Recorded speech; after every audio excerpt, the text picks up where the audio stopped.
Organisation de la formation initiale présentée par Stéphanie Girard, CTF de la Ligue Champagne-Ardenne de basketball. La Direction technique nationale propose un cursus de formation fédérale appelé formation initiale qui comprend 4 niveaux de formation. Vous êtes aujourd'hui de niveau 3 ou de niveau 4, c'est-à-dire entraîneur jeune junior ou entraîneur région.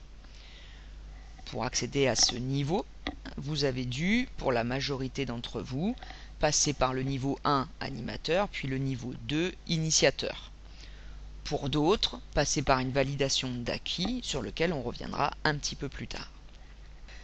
Cette formation initiale et donc ces 4 niveaux de formation s'organisent de la façon suivante. Au premier niveau, nous avons l'animateur, mini-basket ou animateur club. Nous fonctionnons surtout sur l'animateur mini-basket, où vous allez voir plus particulièrement comment animer une séance d'entraînement et notamment être initié aux fondamentaux avec cet aspect plutôt ludique et cet aspect organisationnel. Donc après le niveau 1, nous passons au niveau 2, où l'idée est de ressortir avec une capacité à diriger les entraînements. Ça passe par la maîtrise des fondamentaux individuels dans le jeu. Le niveau 1 animateur, le niveau 2 initiateur, on passe derrière au niveau 3, entraîneur jeune, où là, vous devez être capable de construire un entraînement, c'est-à-dire de perfectionner tous les fondamentaux individuels et collectifs dans le jeu. On arrive en dernière étape de cette formation initiale au niveau 4 qui correspond à l'entraîneur région, où là l'idée est d'obtenir cette capacité à conduire une équipe et donc à rentrer dans une programmation technico-tactique. Donc 4 niveaux au niveau de cette formation initiale, l'animateur niveau 1, l'initiateur niveau 2, l'entraîneur jeune niveau 3 et l'entraîneur région niveau 4. L'entraîneur en formation franchit donc chacun de ces niveaux à l'aide d'épreuves d'évaluation régies par des dispositions particulières. En effet, pour exemple, sur le niveau 1, vous allez être sur un questionnaire type QCM et une notification sur la participation, alors qu'au niveau 4, vous allez avoir une évaluation sur la pédagogie, sur la démonstration commentée, sur la vidéo et puis sur votre connaissance environnementale du basket. Donc, à chaque niveau de formation, son épreuve d'évaluation. Ces 4 premiers niveaux de formation sont organisés au sein des ligues régionales sous la responsabilité des CTS, responsables des formations de cadre. Il existe une procédure de reconnaissance des acquis, on l'évoquait déjà tout à l'heure, qui peut permettre d'octroyer des dispenses sous certaines conditions afin d'accélérer le parcours de formation initiale des étudiants en STAPS, de certains joueurs ou joueuses de haut niveau, ainsi que des enseignants EPS. La procédure de reconnaissance des acquis permet donc d'accélérer un cursus, mais octroyer des dispenses afin d'accélérer un parcours ne signifie pas l'acquisition de diplômes. J'entends en ça que si par exemple votre cursus vous permet d'accéder directement au niveau 3, cela ne signifie pas que vous avez en votre possession le niveau 1 et le niveau 2. Simplement, cette procédure de reconnaissance d'acquis vous permet d'accéder directement à un niveau supérieur, sans valider les étapes précédentes, ce qui n'implique pas d'avoir les diplômes précédents en votre possession. Quelques exemples autour de cette procédure de reconnaissance des acquis. Par exemple, un joueur Pro A en activité a le niveau 3 dispensé, c'est-à-dire l'entraîneur jeune dispensé, et accédera directement à la formation d'entraîneur région sans prérequis particulier, si ce n'est une attestation par la LNB. Ce qui ne signifie pas qu'il est en possession du niveau 1, niveau 2 et niveau 3, donc animateur, initiateur et entraîneur jeune, mais bien qu'il a la permission de rentrer directement ou d'accéder directement à l'entraîneur régional. De la même façon, un enseignant de l'éducation nationale peut être dispensé du niveau animateur, puisqu'on considère que la partie ludique et la gestion d'un groupe est déjà dans ses compétences. Par contre, ça ne signifie pas qu'il est en possession du niveau 1 et du niveau animateur, mais il pourra rentrer et bénéficier d'un accélérateur de parcours pour rentrer directement au niveau initiateur. Voilà quelques exemples. Vous pourrez retrouver sur notre site internet ou sur celui de la fédération cette fiche que vous pourrez télécharger directement. La formation initiale. Les deux premiers niveaux, le niveau animateur et le niveau initiateur, sont délégués aux comités départementaux. C'est bien sous la responsabilité du CTS, mais au jour d'aujourd'hui, en tout cas dans notre région, le niveau animateur et le niveau initiateur sont délégués au comité départemental. En complément d'information, sachez que cette saison, et c'est la première année où on s'y implique, le niveau animateur et initiateur ont été mis en formation commune, ce qu'on appelle formation commune, c'est-à-dire entraîneur-arbitre. La formation commune, animateur et initiateur, qu'est-ce que c'est? Eh bien, c'est un même stage réunissant les arbitres et les entraîneurs en formation. Les séances sont communes entre entraîneurs et arbitres.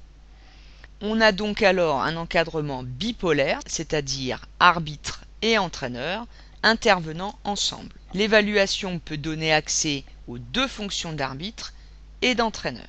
Un niveau d'arbitrage est affecté à l'issue de cette évaluation. Au jour d'aujourd'hui, ce niveau d'arbitrage peut être différent d'un comité à un autre. Donc il s'agit de bien prendre les informations auprès des comités pour savoir le niveau auquel on accède en tant qu'arbitre sur ce niveau animateur et niveau initiateur. Certains comités, au niveau de l'animateur par exemple, donnent le niveau d'arbitre club, sans désignation aucune, avec la seule contrainte d'arbitrer, je crois, entre 2 et 5 fois dans son club sur la saison, alors que pour d'autres comités, il y a des désignations qui permettent d'arbitrer des matchs de jeunes accompagnés par des arbitres cadres. Donc, en fonction des comités départementaux, on a des niveaux d'arbitres ou des désignations d'arbitres un petit peu différentes. Il s'agit donc de se rapprocher des comités pour avoir exactement le niveau auquel on accède. L'idée bien évidemment globale est de réussir à uniformiser tous ces niveaux. Pourquoi cette formation commune? Pour réunir dans un premier temps et rassembler deux mondes séparés, les arbitres et les entraîneurs.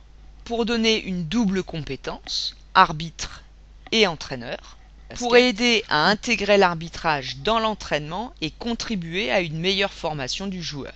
C'est aussi l'occasion de donner à l'arbitre une meilleure connaissance technique et permettre un arbitrage plus cohérent.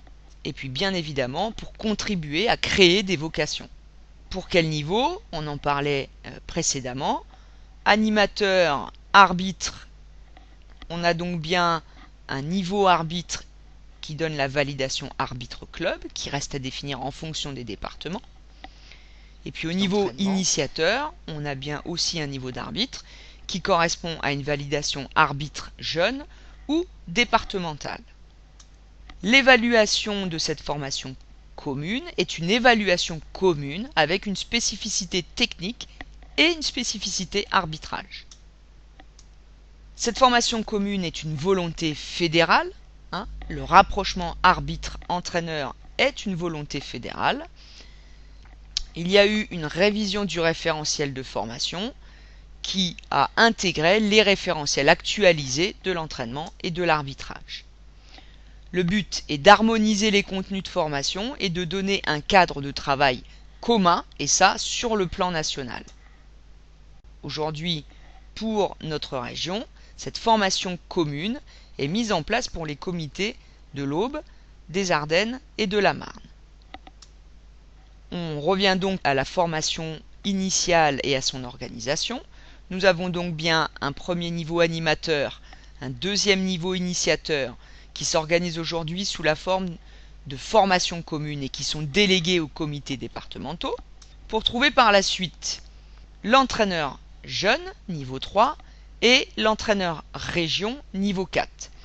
Tout en sachant qu'aujourd'hui, pour accéder à l'entraîneur jeune et à l'entraîneur région, vous devez être en possession du PSC1, c'est-à-dire la prévention et secours civique de niveau 1.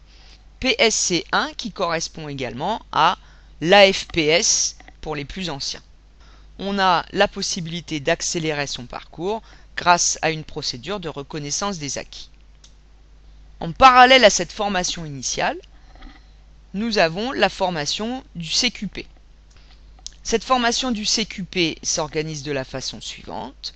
Un premier niveau animateur, un second niveau initiateur, au même titre que la formation initiale, le PSC1 qui reste obligatoire pour poursuivre sa formation.